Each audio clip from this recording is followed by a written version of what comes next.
Cocomi today submitted a written complaint to Manipur DGP demanding immediate intervention at the highest administrative and police level in view of the recurring breakdown of law and order, open acts of terror by Kuki militants, public justification of violence by Kuki-Zo Council.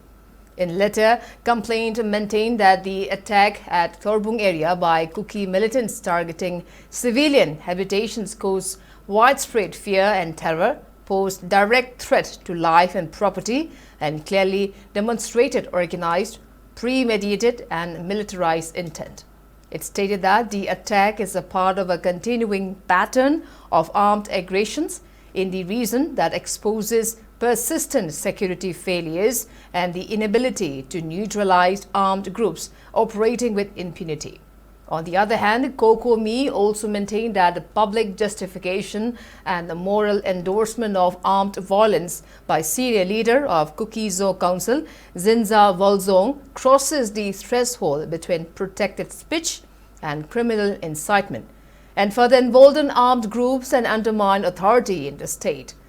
Cocomi also urged the state administration to clarify officially and publicly whether any such buffer zone exists as a formal policy or administrative measure.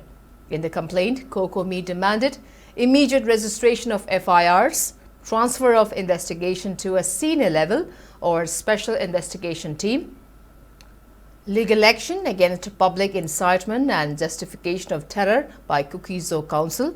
official clarification regarding claim on existence of buffer zone,